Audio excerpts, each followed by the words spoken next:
All right, the last unit, or the last lesson for 5, Unit 5, hallelujah, is 9. 5C.9. It's solving systems of equations with more elimination. They're just getting a little bit more complicated and a few more steps that you have to do. And so this is going to be pretty quick. So because we already know how to eliminate, the whole goal is to get the equations to where we can add them together and get rid of or eliminate one of our variables, okay? So this just becomes more complicated. Okay, so more examples to consider. So when they aren't arranged in the correct order. Now remember, the correct order that we're looking for is standard form.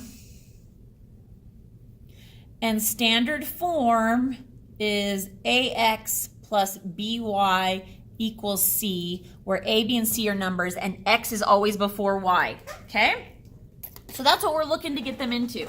So if you remember the flow chart, which I have sitting right here somewhere, from 5.8, question number 1 says, are they both in standard form? Well, this one's in standard form, but this one is not, okay? So according to my flow chart, I have to come over here to no, and then it says rewrite the equations in standard form. Okay, so we just need to get them, into standard form, which should be simple enough. It's just going to take a little getting used to because you guys are used to always solving for y. And so now what we want to do is kind of work backwards from solving for y. So this one's good. I'm just going to rewrite that one down here so that when we add them together, we can. Now this one over here, I'm going to take and put it in standard form. So I'm starting with negative 2y equals 10x minus 18. To get this in standard form, I need this x term to be over here with the y term. Okay? So in order to do that, I have to subtract it from this side, which means I have to subtract it from this side. So I'm going to get negative 10x minus 2y equals negative 18. Lots of negatives, ew. Okay, so now I'm going to put this here so that I can add them together. So I've got 10x minus 7y equals negative 18. Now I have negative 10x minus 2y equals negative 18. Okay, so now that we've done that part, so now according to our thing, we've done this, so we can come back over here to step 2. And step 2 says, look at the equations. Are there any equal and opposite variables? Well, these ones are equal and opposite, so we have a yes, so we come down here to yes. And step 3 says, add together the equations to make a single equation with one variable. Okay, so this should be pretty basic by now. You guys have done enough examples and stuff of how we did them before, so we're just adding them together. Remember, 10x minus 10x is 0, a negative 7y plus a negative 2y. When they're both negative and you're adding them together, you just go further into the negative, so you add the numbers. 7 plus 2 is 9, and since they're both negative, it's negative. And then negative 18 plus negative 18, same concept. 18 plus 18 is 36, and since they're both negative, it's negative. Okay, it's not like multiplication where if they're both negative, they make a positive. This is adding. Okay, so we did that. We did this. Step 4 says to solve the equation from step 3 for the variable. So we need to solve this for y by dividing by a negative 9. Y equals negative 36 divided by a negative 9 will give me a positive 4. Okay? And so now we did 4, it's 5, says to substitute the value for the variable you just solved for into one of the equations and solve. Okay, so we're going to take this y equals 4 and we're going to put it back into any of these equations. I can use this one here that I reworked if I want to. I can use any of these up here. It does not matter. I'm going to pick this bottom one because I already have y all by itself, okay, and x all by itself, and it's going to be a little bit easier. So I'm going to take this 4 and put it right here for this y. So I have negative 2 times 4 equals 10x minus 18. Okay? Put like a little line here so we know what we did. So negative 2 times 4 is negative 8 equals 10x minus 18. Now we've got to solve for x. So we need to get x all by itself. So I'm going to get rid of this 18 by adding it to both sides. Negative 8 plus 18 is a positive 10. And then over here, all I have left is 10x. Then divide by 10, divide by 10. 10 divided by 10 is 1. 10x divided by 10 is x. So x equals 1. So my point of intersection is 1, 4. Now, I've been asking this of all my classes, so make sure you understand it. Which quadrant would this point fall in if we were to graph it? Well, since they're both positive, it's going to be in quadrant 1. Remember, this is 1, this is 2, this is 3, and this is 4. Oh, it would be in this one. Okay? All right, let's try this other example, which is going to get nasty. So be prepared. Okay, this one has no equal and opposite coefficients. How do we solve this system for equations by using elimination? So if you look, the x's are not equal or opposite. The y's are not equal or opposite. The good news is they're both in standard form, though. Sometimes you might not even get them in standard form right away.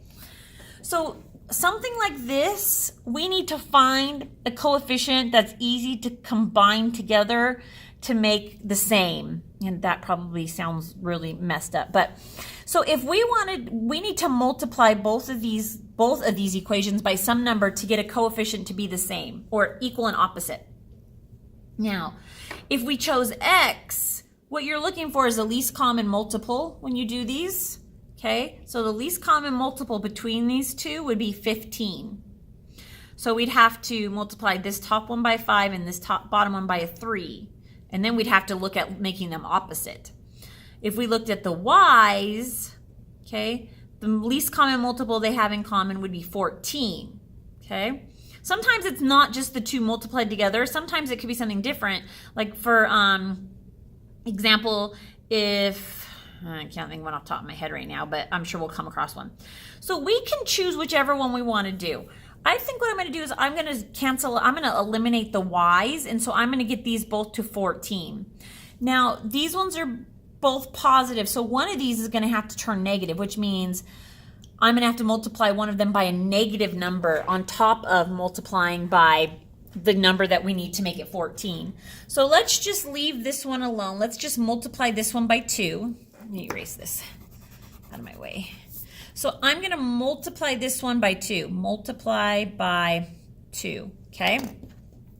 So what I have is 3x plus 7y equals 15, and I'm going to multiply that one by 2, okay?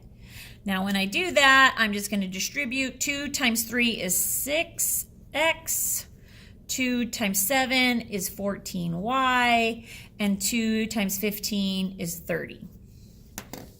Okay?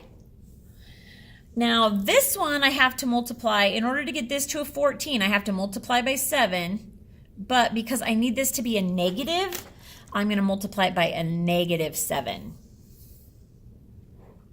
Okay? So for this one, I have 5x plus 2y equals negative 4, and I'm multiplying it by a negative 7. I probably should have picked the other one. That's all right, though. So negative 7 times 5 is a negative 35x. Negative 7 times 2 is a negative 14y. And negative 7 times a negative 4 is going to give me a positive 28. Okay? So now I have my equal and opposite right here. So I'm going to add these together. Just put a big line under them. 6 plus a negative 35 is a negative 29, I want to say. Oh man, I hope this works out right. Okay, these cancel out, and over here I am left with 30 plus 28, which is 58. Does that work out right? Let's see. So in order to solve for x, we would divide by a negative 29. So on 58 divided by negative 29. Yay, it works out. So x is equal to negative 2, because 58 divided by a negative 29 is a negative 2. Okay, now remember, once we get 1, put this over here. So my x term is negative 2. Okay, once we have an x term or a y term, we need to go back and substitute. You can take this -2 and you can substitute it into this one, into this one, into this one, or this one. It does not matter which one you pick. I'm going to pick the top one just because it seems like the easier option, but I could be wrong. So we're going to take this top one and this is going to be a long arrow. Plug this x right into there. Okay? So I have 3 times -2 plus 7y equals 15. Now we just solve for y. 3 times -2 is -6 plus 7y equals 15. Okay, add 6 to both sides. These cancel. 7y equals, and 15 plus 6 is 21. Divide by 7. Y equals 21 divided by 7 is 3. So my y term is 3. So the point where they intersect is -2, 3. And the quadrant would be a -x, positive y would be 2.